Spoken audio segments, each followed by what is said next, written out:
Como saber o que priorizar no passo a passo da sua jornada de realização? Esse é o tema de hoje do projeto 3 em 1, um projeto que diariamente, todos os dias aqui às 7h07 da manhã, eu entro para dar dicas, insights sobre como realizar os 3 desejos mais importantes da sua vida em um ano. E ontem no canal do Telegram do projeto 3 em 1, eu coloquei lá essa pergunta, eu coloquei uma enquete, com 3 temas possíveis para nós abordarmos hoje. E o tema que ganhou foi esse: como priorizar, como saber o que fazer primeiro nesse processo de realização. Bom dia, Marcos. E eu vou trazer aqui 4 dicas que eu separei aqui para trazer para você hoje, tá? A primeira delas é: priorize o que é difícil primeiro. Muitas vezes, quando a gente tem lá uma lista de coisas que precisamos fazer, para poder realizar os nossos desejos, nós temos a tendência a olhar para todas elas e sentir assim um sentimento emocional. Uma delas parecem mais gostosas, prazerosas, mais fáceis, e outras parecem mais difíceis. Às vezes essa dificuldade não é uma dificuldade de não saber como fazer, não é uma dificuldade de que aquela tarefa realmente exija alguma habilidade especial, mas às vezes pode ser uma conversa difícil que nós precisamos ter com alguém e aquilo dá uma sensação de dificuldade, Tipo, eu vou ter que ter aquela conversa, eu vou ter que fazer aquela ligação para aquela pessoa, e se a pessoa disser não para mim, eu tô querendo tanto um sim. Então observe se você tem na sua lista algumas coisas que lá no fundo geram uma resistência. Você mesmo está resistindo a cumprir aquela tarefa. E muitas vezes é porque a dificuldade é emocional, não é uma dificuldade de execução, Mas pode ser que seja uma dificuldade de execução também, que tenha ali uma curva de aprendizado, você precisa aprender melhor. E lembre-se, tudo aquilo que você sente que não sabe fazer, é fazendo que você vai aprender. Da primeira vez pode não ficar tão bom, da segunda vez vai melhorar, e quanto mais rápido você começar a fazer isso, mais rápido você vai elevar o seu nível de competência. Então, ao invés de começar a fazer as coisas que você já sabe, as coisas que são fáceis, e vai deixando as difíceis para o final, vá começando a fazer o mais difícil, porque assim você eleva as suas chances de realmente fazer, de realmente colocar em prática a sua lista. Porque se a gente coloca em primeiro lugar, a gente vai fazer o que é mais fácil, que a gente já sabe, aí as chances são muito altas de que você não vai realizar aquelas que são mais difíceis. Ela vai todo dia deixando para outro dia e vira a tal da procrastinação, Ela vira o tal do deixar para amanhã. E a gente se engana dizendo pra gente mesmo: eu fui produtivo hoje, eu fiz aquelas 10 coisas, mas todas as 10 coisas eram muito fáceis para você. Então faça o contrário, prefira fazer uma coisa daquelas que são mais difíceis do que fazer 10 coisas daquelas que são mais fáceis, tá? Então me diz se tá fazendo sentido para você aí, coloca um joinha se estiver fazendo sentido. E no segundo passo, porque o segundo passo tem a ver com isso que eu acabei de falar, prefira fazer menos.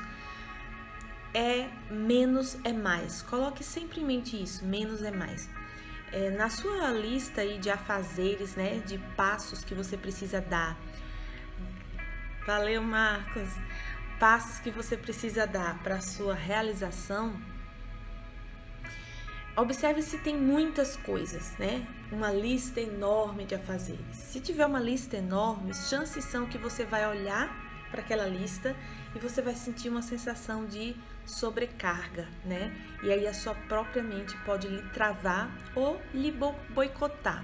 Quando a gente sente que não vai dar conta, quando a gente fica dizendo pra gente mesmo, dentro da nossa mente, aquela voz que não para, que fica dizendo: é muita coisa, é muita coisa, é muita coisa. Aí fica parecendo pra nossa mente, pra nossa emoção, que é mais coisa do que realmente é. porque a gente mesmo fica se martelando. É muita coisa, é muita coisa. Então a gente começa a contar uma história dentro da nossa mente e nós mesmos nos convencemos de que nós não vamos dar conta, porque a gente olha e fala que é tanta coisa, né? Então, ao invés disso, priorize menos. Coloque para cada dia seu 3 prioridades, 3 passos para você dar em direção à realização dos seus desejos. 3, apenas 3. E desses 3, selecione um que seja vital para aquele dia e diga assim: haja o que houver, aconteça o que acontecer, essa uma coisa eu não posso deixar de fazer. Foque nela. Preferencialmente, eleja esses 3 passos e esse principal um dia antes.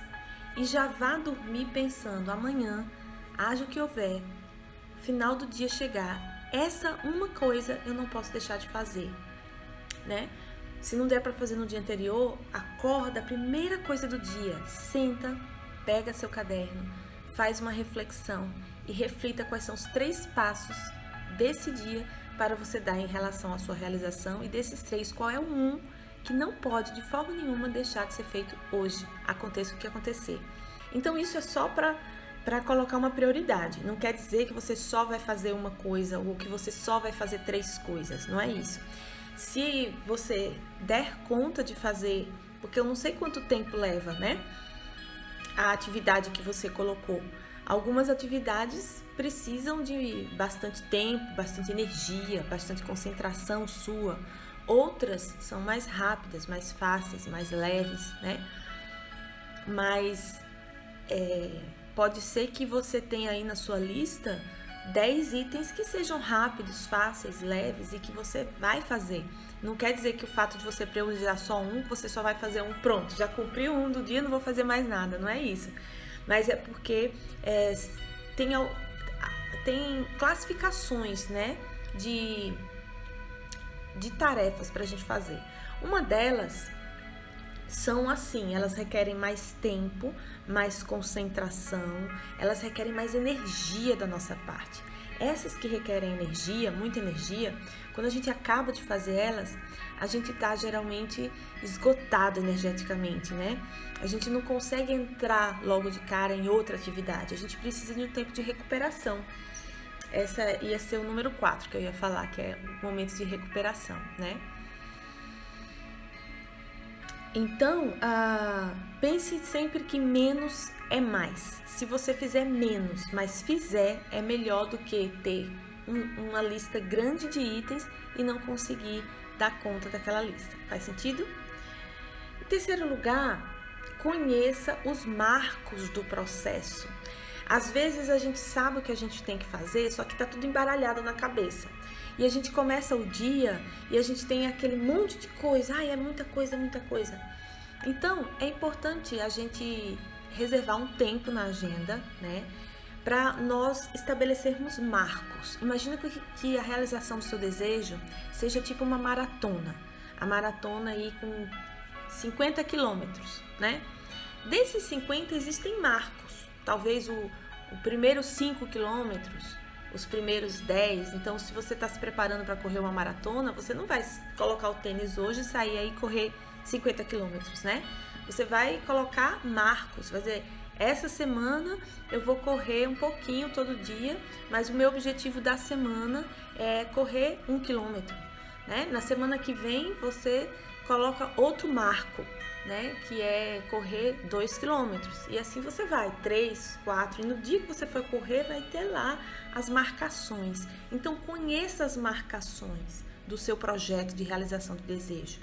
Talvez você não consiga visualizar hoje tudo que vai ter no caminho.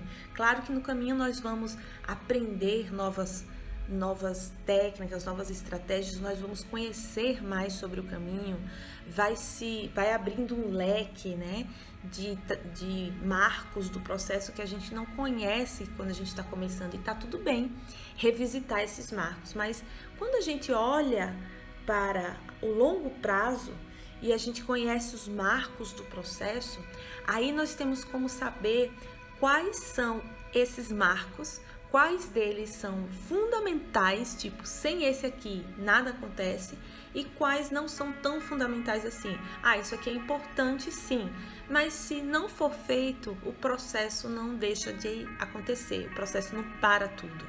Então, conhecer os marcos é importante, né? Porque quando a gente conhece os marcos, a gente tem como colocar a prioridade do dia, a prioridade da semana, com consciência do que dá para ficar sem fazer e do que não dá, que é vital para o processo, tá?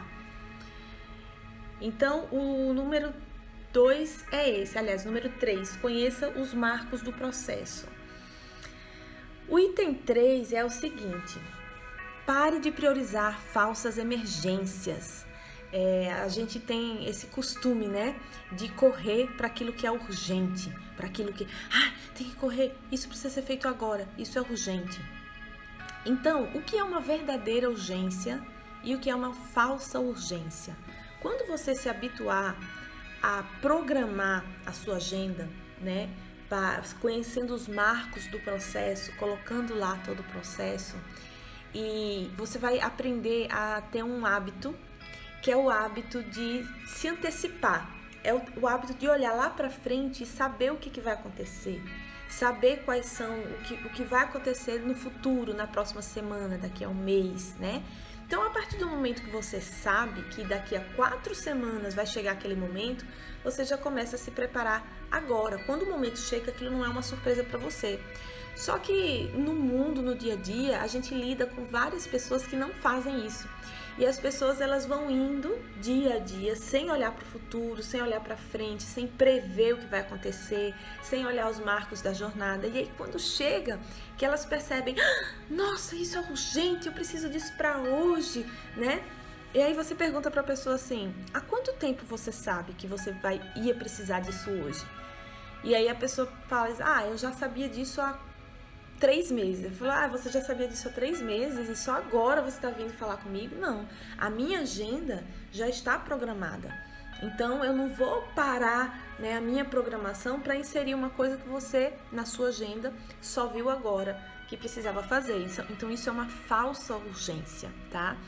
E, às vezes, a gente está no meio de uma tarefa que é mais difícil, que requer mais energia nossa, mais atenção.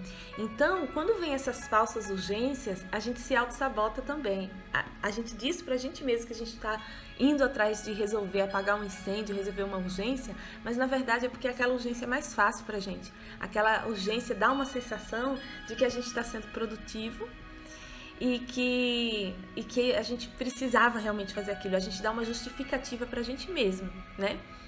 Então, observe essas falsas urgências e saiba a diferença do que realmente faz você avançar para a sua realização e do que não é tão vital assim, apesar de ser importante, tá? Então, isso é fundamental na hora da gente saber diferenciar, saber perceber que aquilo é uma falsa urgência, que não é uma urgência de verdade, tá? Principalmente essas demandas externas, as demandas das outras pessoas. E muitas pessoas que eu conheço, elas têm um prazer de estar disponíveis para outras pessoas, né? Disponíveis para ajudar todo mundo que chega pedindo ajuda. Só que perceba que você ajuda mais às vezes dizendo não do que dizendo sim.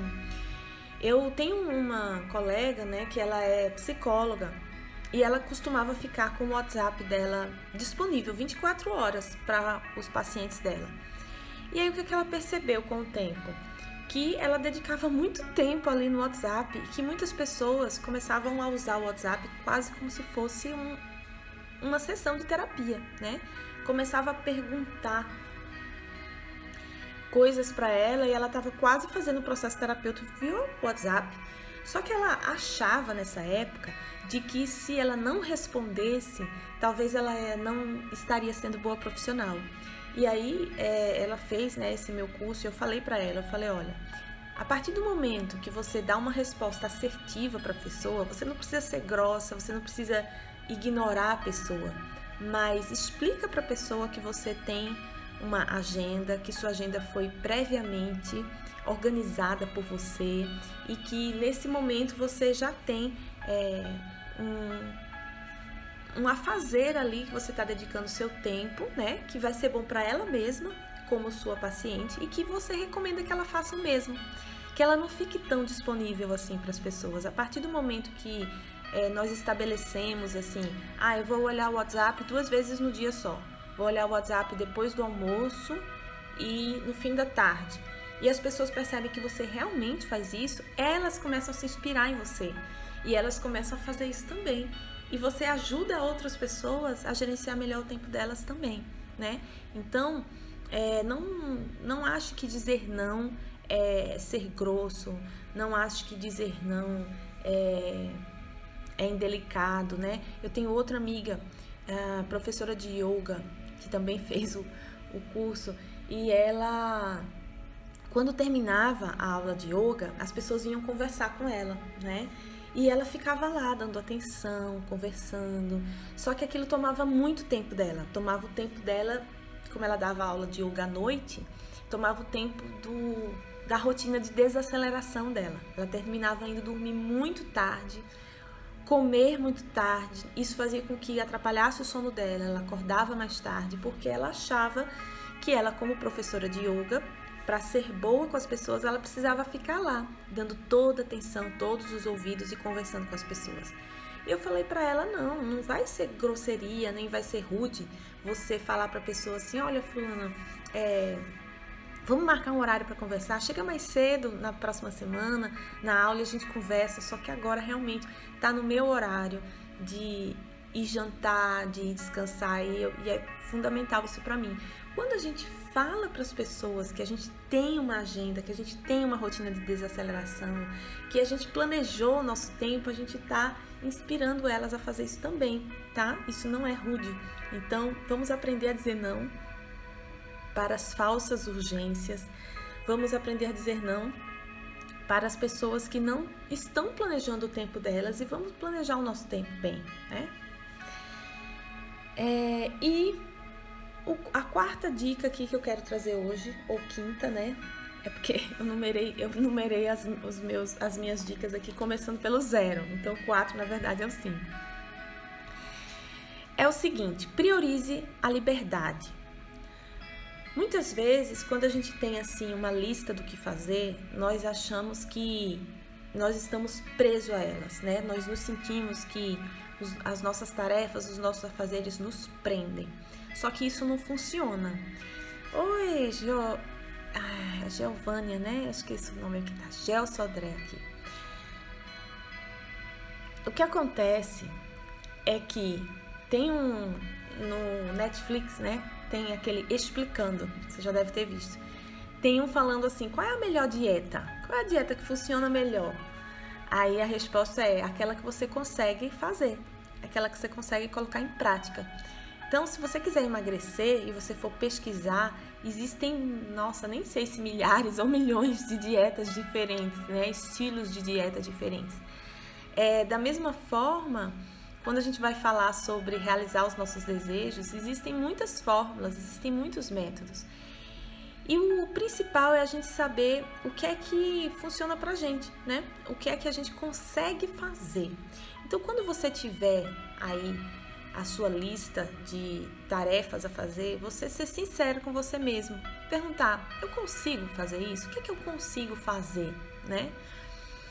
E a gente precisa ter uma relação saudável com os nossos afazeres. Se a gente sentir que nós estamos ficando escravos deles, então chances são que a gente vai se auto-boicotar.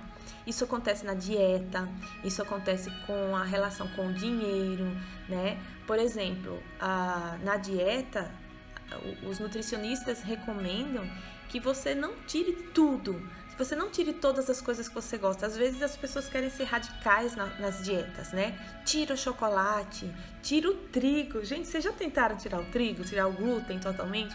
Eu uma vez tentei, né? Eu falei, eu vou tirar o trigo. Só que, na verdade, o único trigo que tinha na minha alimentação era o pão do café da manhã. não tinha outro trigo. Eu não costumo comer bolo à tarde, eu não costumo comer macarrão, eu não costumo comer, sabe, essas coisas. Eu costumo comer pão no café da manhã. Então eu falei assim, eu vou tirar o pão do café da manhã. Tirei o pão. Só que eu não percebi, eu não dei conta, porque eu não estava fazendo registro da minha alimentação. Depois de um tempo, foi que eu percebi que eu parei de comer pão, de comprar pão, mas eu comecei a comprar coisa que eu não comprava antes. Comecei a comprar macarrão, um belo dia me peguei comprando farinha de trigo para fazer um bolo. Aí eu falei, peraí, assim vai ser pior, né? É melhor eu comprar aquele pão que eu costumo comprar, que é integral, que é cheio de castanhas, cheias de grãos, e comer uma fatia dele de manhã, que é o que eu como, do que parar de comer esse pão e depois ficar comendo bolo, comendo macarrão, que é farinha branca, que é muito pior, né? Então, a gente tem que tomar cuidado com essas compensações que o nosso sistema tende a querer fazer, né? Eu falei sobre dinheiro, as pessoas que ensinam você a poupar, economizar, guardar dinheiro, prosperar, elas costumam dizer, não tire tudo, você tem que saber o que é importante para você, porque tem pessoas que dizem assim, pare de tomar aquele cafezinho depois do almoço, que mesmo que ele custe apenas R$2, mas R$2 ao longo de um ano você economizou não sei quanto, né? Mas se aquele café é muito importante para você, se aquele café é algo que faz você se sentir livre, faz sentir uma liberdade, então não tira o café, dizem outros tipos de economista, né? Por quê? Porque aí vem o efeito rebote depois. Se você ficar um mês sem tomar o seu cafezinho, no final de um mês você vai estar numa crise de abstinência tão grande que você vai gastar muito mais do que você ia gastar nos R$2 por dia do cafezinho, com alguma compensação, tá? Então, o nosso sistema ele tende a se compensar. Então, se você colocar a sua meta de produtividade muito restrita, muito assim, parece que você está no exército, você se sentir preso, chances são de que você vai chegar uma hora que vai travar e vai sabotar completamente. Então, observe o que é importante para você, né? Aquilo que você considera um mau hábito pode ser o quê? O hábito de assistir Netflix, né? O hábito de ficar procrastinando e olhando o WhatsApp, olhando o Instagram, Isso podem ser distrações, sim, que vão impedir a sua realização, mas ao invés de você deixar que essas coisas tomem conta de você, ao contrário, coloque elas na sua agenda, né? Coloque na agenda o seu tempo livre, coloque na sua agenda o seu momento de entrar em contato mesmo, olhar Facebook, olhar Instagram, olhar WhatsApp, não tire totalmente, né? Coloque o seu momento de assistir televisão, coloque o seu momento de procrastinação, em vez de olhar para a procrastinação como o diabo que tem que ser evitado, né? Ao contrário, coloque na sua agenda o horário de procrastinação, lá no meio do dia. Não precisa, claro, ser uma tarde inteira, mas coloca meia hora, 20 minutos, para que o seu sistema não sabote você mais tarde, para que você esteja em equilíbrio. Então, priorize o seu sentimento de liberdade. Coloque lá, né? Outro dia eu expliquei aqui também sobre o que eu aprendi, essa técnica que eu aprendi com o Brendon Burchard, né? Que ele diz o seguinte, que na agenda dele tem um quadradinho lá, no horário, escrito tempo livre. E aí, um dia um amigo dele ligou e falou assim, Brendon, você tem algum tempo livre essa semana? E ele disse, tenho. Vamos então marcar uma reunião nesse horário? Ele disse, não.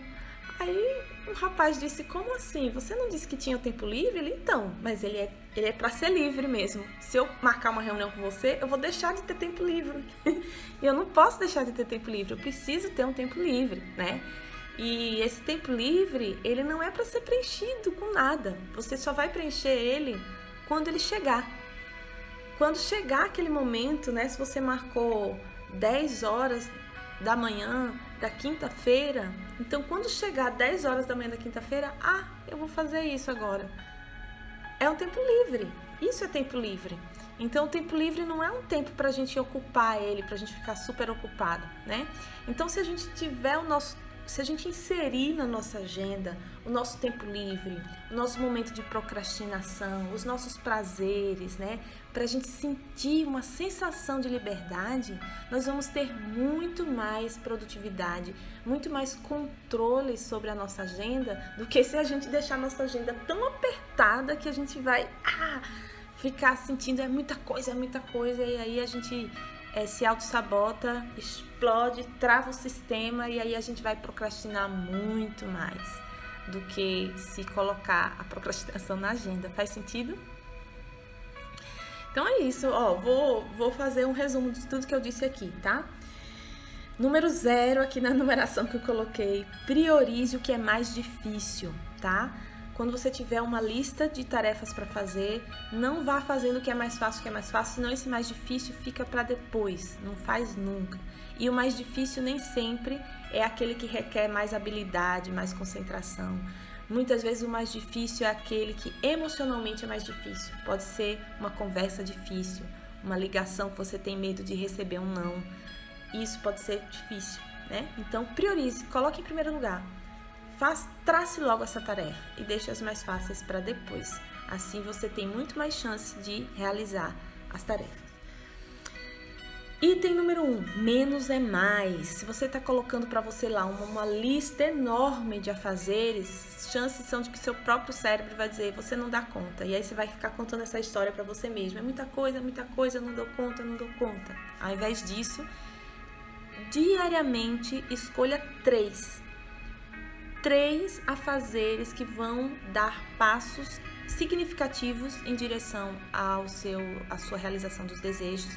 E desses 3, eleja um que seja o prioritário. Um que você diga assim, eu não posso terminar o dia hoje sem fazer essa coisa aqui. Esse não pode, aconteça o que acontecer, tem que ir primeiro, tá? Então, quando você olha para a sua lista e tem 3 coisas, cuidado para não se sabotar, viu? Às vezes eu vejo gente que coloca um item, mas dentro daquele item tem um monte de item escondido. São 3, apenas 3, tá? 3 prioritários. Claro que a sua... Não quer dizer que, acabei os 3 às 8 da manhã, não vou fazer mais nada. Não é isso. Mas é para você olhar para sua lista e ela ser pequena mesmo.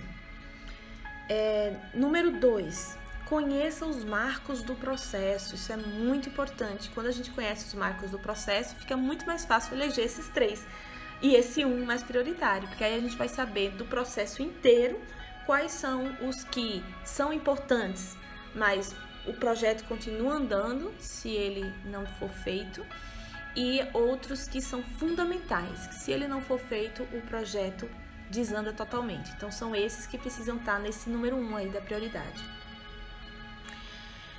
O número 3, pare de priorizar falsas emergências, aquelas urgências que a gente acha que é urgente e não é. Muitas vezes é urgência de demanda de outras pessoas, que são pessoas que não estão fazendo o trabalho delas, de organizar o tempo delas. Então, nós podemos dizer não para essas falsas urgências e ficar bem com isso e nos sentirmos como um exemplo que a gente está ajudando as outras pessoas também a saberem que existe isso de se organizar, né?